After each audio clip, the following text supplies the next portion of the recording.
Welcome back. We've got a great contest developing, and out in front by just 4 points is the administrative assistant from East Ham, Rosemary Meek. But it could all change in this next round. Observation.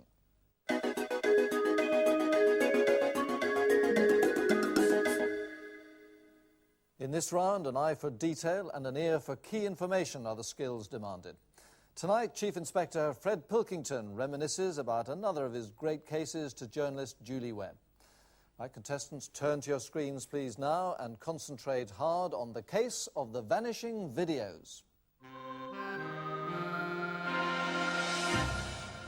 So how did the scam work, Fred? Well, Jordan ran a TV and video business, right?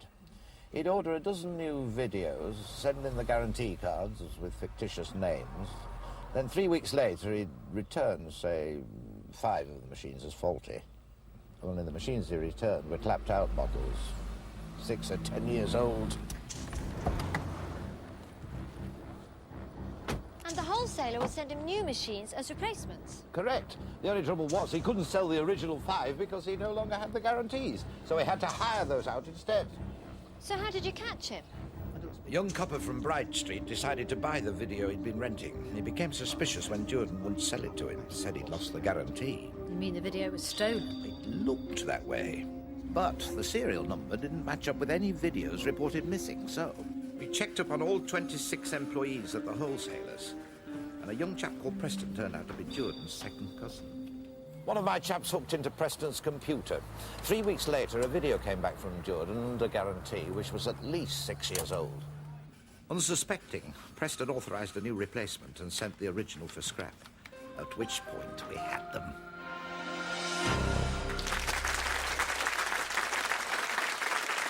That's the lot, and our thanks to Roy Barraclough and Annabel Giles there.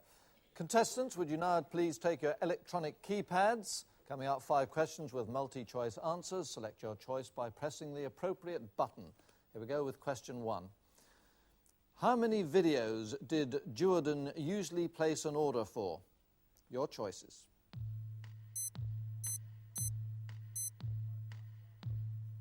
Time is up. The answer is C, a dozen. Question 2.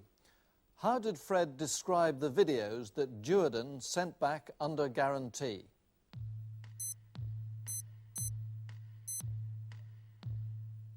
Time's up. The answer is D, clapped out. Question 3. What was the registration number of Fred and Julie's car?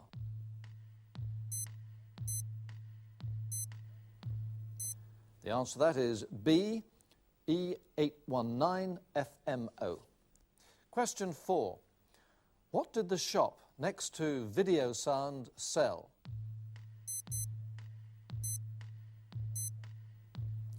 The answer, D, fish and chips. Finally, question 5. How exactly did Fred describe the policeman who became suspicious of Jordan?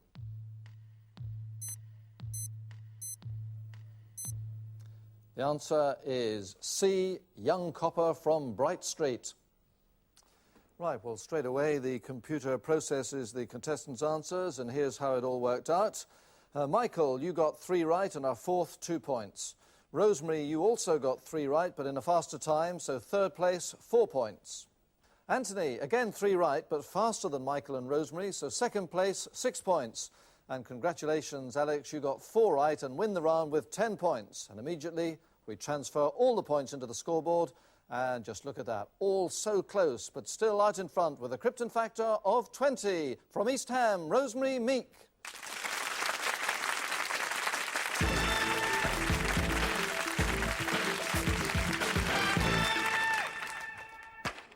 Major Peter Lyons of the Army Physical Training Corps sends Rosemary Meek from East Ham, London on her way. She works as an administrative assistant with Redbridge Council, but is also a part-time dance teacher, specialising in ballroom and Latin American at the Dennis Drew Dance Studio in Manor Park. Also been working hard at her local leisure centre to prepare for this race. Must be careful not to make any early mistakes. Now off go the men. We've got an Englishman, an Irishman and a Scotsman. Nearest to us in green, the Scot, Alex Mowat, now living in West Yorkshire. Then in yellow, Anthony Collins from Henley. And on the far side, Belfast doctor Michael Cave, now living in Rugby. And it's Michael who goes into the switchback in second place, but overtaken by Alex Mowat. Alex Mowat is now second from Michael, with Anthony Collins third, and you can see Rosemary's just left the switchback, so the men closing on her very rapidly indeed. And a real battle going on there between Alex Mowat and Michael Cave, and they're just about to overtake Rosemary. Over the wall they come. Michael on the far side goes second, goes into the lead. Alex goes into second place, and Rosemary's now back in third place. Across the high balance and down the fireman's pole for Michael Cave. His technique is exceptionally good on this assault course, which is really why he's opened up a few seconds lead over Alex Mowat there in second place as they go under the flat net. And Rosemary Meek, back in third place, is about to become fourth because the vet Anthony Collins is overtaking her now. So Anthony third, Rosemary fourth, and here is the leader at the moment, Michael Cave, and look at that style and technique as he goes up the cargo net. Whereas Alex here, slightly more ponderous and deliberate, and perhaps losing a second on every obstacle to Michael at the moment. Across the tram wires, again pulls himself over beautifully there, and a little bit slower again by Alex Mowat. That is the difference between these two. Through that S-bend, coping beautifully, and the Army urging them on in the background. You can see that the Army give all these contestants a day on the course when they teach them the best technique for every obstacle, and it's up to the contestants to put that into practice then in the race, which Michael is doing splendidly here. The Army will be proud of him, I'm sure. And Anthony struggling a little bit on the chain bridge there, back in third place, but driving on is Michael Cave through the second of the water obstacles and on towards the last one. Alex Mowat here is very keen on fencing. In fact, I found a member of the Howden Clough Fencing Club. And that's the leader, and that's the person in fourth place, Rosemary Meek. Knows she just has to comfortably finish the course to get her 2 points. And the gap really between first and second, between Michael and Alex, is about the same as between second and third. Alex and Anthony Collins there in yellow. So down the aerial slide comes the registrar at Birmingham's Heartlands Hospital. Cardiology is his speciality, and he plunges those knees into the water there and breaks before the end of the water splash. And in second place it's Alex, but Anthony's caught right up with him there. It's pretty close now between second and third. Alex has tired a little bit at the end there, and he knows Anthony is right on his tail, so he really needs to get going now to the finish with one obstacle to go. Anthony lands just behind him, so Alex drives on towards the maze, which is the last obstacle. But a brilliant win by Michael Cave, who takes the 10 points. Rosemary about to start her aerial descent, and Alex Mowat crosses the line. Good steady run. He held on to second place there and gets his 6 points. As Rosemary hits the water, that'll cool her down. And finishing in third, Anthony Collins for 4 points. Now we go to the scoreboard, where that assault course victory has given us a new leader with a Krypton factor of 24. Belfast doctor Michael Cave.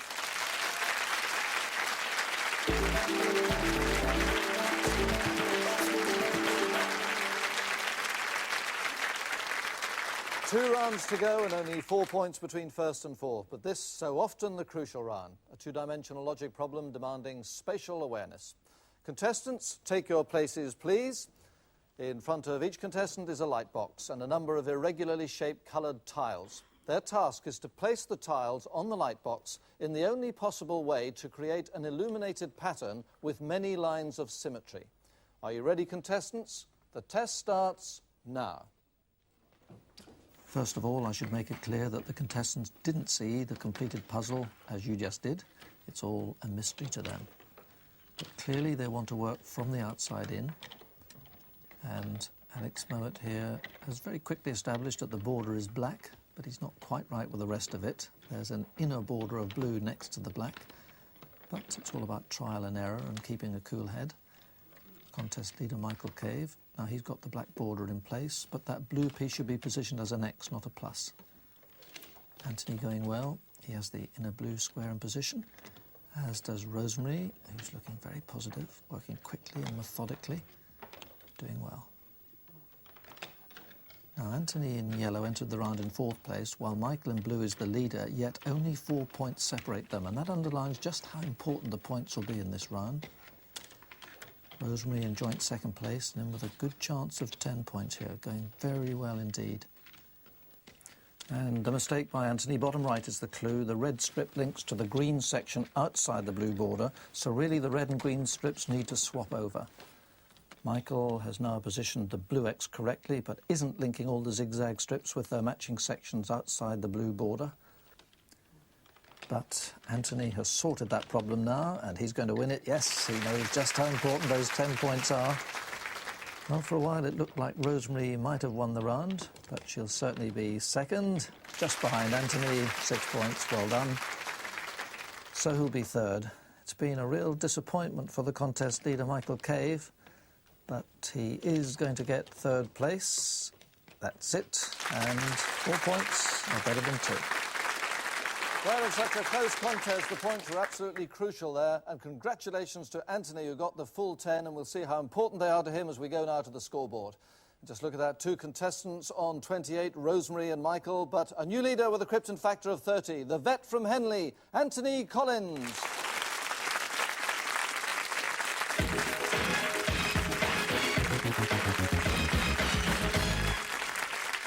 So absolutely wide open as we go into the 6th and final round. A place in the Group A final awaits the winner, and if tonight's runner-up is to get there too, he or she must beat last week's second-place score of 38. Coming up, 75 seconds of rapid-fire general knowledge questions to be answered on the buzzer. 2 points for a correct answer, but 2 points deducted for a wrong answer. Good luck, contestants. The clock starts now. Against which evil practice did William Wilberforce campaign early in the 19th century? Anthony? Slave trade. Correct. In which country are the Great Slave Lake, Lake Athabasca and Lake Winnipeg? Alex? Canada. Correct. In Canada and Australia, which official is the Queen's representative? Answer is Governor-General. Which country was governed by the Colonels, a military junta, from 1967 to 1974? Answer is Greece. Which Greek poet is said to have written the Iliad and the Odyssey? Alex? Homer. Correct. In Home Alone, who plays the young Kevin McAllister? Alex? Macaulay Culkin. Correct. Macau on the coast of China is a former colony of which European country? Alex? Portugal. Correct. Which event did Portugal's Rosa Mota win in the 1988? Anthony? London Marathon. No, the Olympic Women's Marathon. Maraschino and Morello are varieties of which stone fruit? Alex? Cherry. Correct. Which racehorse stages the Cherry Hinton Stakes, the Cambridgeshire and the 2000 Guineas? Anthony? Newmarket. Correct. Which market trader did Peter Dean play in EastEnders, Pauline Fowler's twin brother? Anthony? Pete Bill. Correct. Which Irish poet wrote about living at... Well, that's it, the end of the round, but not the end of the contest, because we have a tie between Alex and Anthony, both on 34, so it's a tie-break question between the two of them. First person to buzz will answer. If correct, they win the contest. If wrong, the other person wins. So stand by between Alex and Anthony. Here's the question. Gelderland, Friesland and Utrecht are provinces of which European country? Alex? The Netherlands. Is correct. And so the winner tonight with a Krypton factor of 36, the analyst programmer from Murfield, West Yorkshire, Alex Mowat.